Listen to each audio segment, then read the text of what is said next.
Hi. My question is for Dr. John Ramsey, who quoted with relish Genesis chapter 3 and said we've got to learn the lessons from the fall. But hasn't Genesis 3 been used with great, terrible consequences throughout history, especially when God in Genesis 3:16 told the women, because of your misdeed, all women will suffer in childbirth greatly. And then from then on, for centuries, whenever women tried to help each other with potions, they were sometimes burned as witches for daring to try and get in the way of God's demand. So my question for the doctor, John Ramsey, John Ramsey, if he'd been alive in 1853 advising Queen Victoria, when Queen Victoria said she wanted to use chloroform, and some of her clerics said, no, ma'am, you've got to endure the pain of childbirth, it's God's law, would you have been on the side of the clerics, or would you have told Queen Victoria, don't dare be a transhumanist, take your pain like a real human being? Okay, thank you very much. Right. This sort of question is one with different perspectives depending on the spiritual state of the person in question. So it is the rule of the order of man and woman is a representation of the necessity of man in the image of, as identified with, as woman has a sort of a symbol of man, to obedience to God, to come back to union with God. This is to our salvation. We must obey God because we've broken our one will with him. So this is very important for salvation. Of course, secular people will use this in an abusive way, and they confuse obedience, free obedience, to someone controlling. So we must get that separated out. But in the case of Queen Victoria, ideally, it is good to endure the pain which comes upon us. This is good for our salvation. This is a spiritual life and talk, the way we are taught to do things. And if we endure this, it helps us to detach from the feelings of the flesh. It helps us to learn to prioritize spiritual things. However, the church always shows compassion and care. And if someone is suffering, it's too much to endure, then of course it's able to use various medicines and stuff to alleviate the pain to some degree.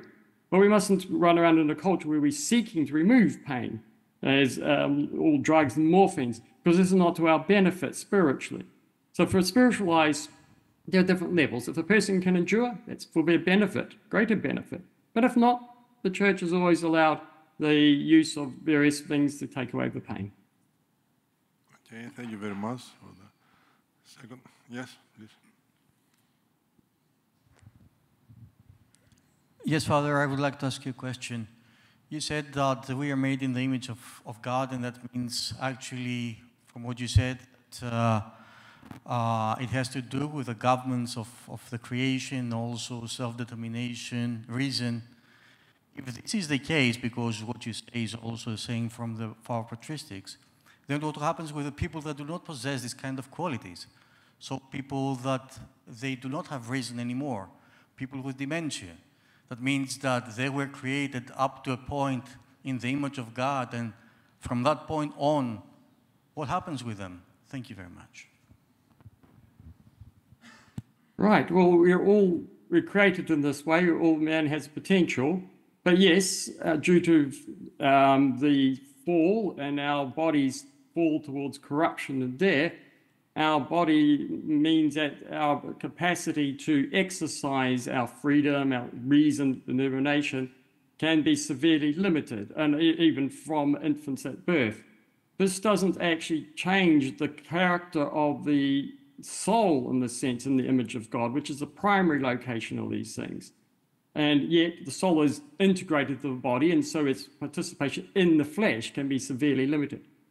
But this is not a problem if the person is still brought into the church and able to engage with the church with carers, givers, parents, friends, etc. around them. Someone has dementia. Again, I'm looking after an old monk who is in this situation. We can still take the Holy Communion to it. This in itself doesn't remove the image of God. And of course, we are looking for the resurrection at the end of time, when we'll all be resurrected, all the body will be healed, or there'll be no sickness or anything like this, and man will be able to fully show forth himself in the image of God. It'll be in perfect completion with the body helping along with the soul. So each person, the soul is still in the image of God, even if the body is incapacitating it to exercise that in this world.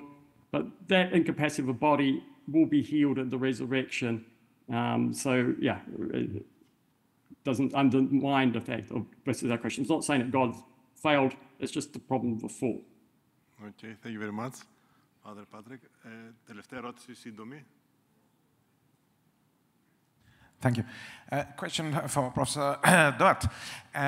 He was talking about the Russian, the French, and the American transhumanism, saying that in the America, the link with religions maybe are more close in Russia again, and not so much in France.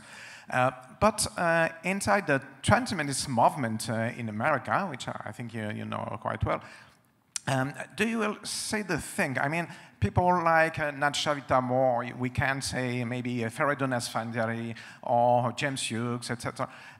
Will you say that this link with religious thinking still exists in the movement, inside the movement, or it's something different? Because people, as you're also saying, Bainbridge or even Ray Kurzweil usually don't talk about themselves as transhumanists. So are they, or are they not linked with religion?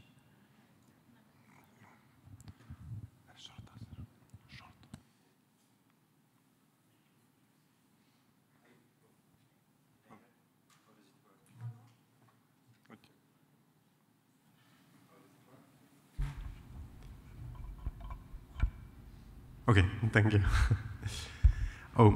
That's a very good question. I think they depart themselves from traditional religious churches, but we could speak about the search as a spiritual dynamics embedded in their search for transcendence. But yes, we could, as an interpretation, to speak a kind of religious aspiration, but perhaps a post-theistic one, as I mentioned. So in relying upon spiritual categories that depart sharply from traditional religious categories, I would say. But we should go further on this and we can have discussion about it. Thank you. Okay, thank you very much. Ευχαριστούμε όλους τους ομιλητές.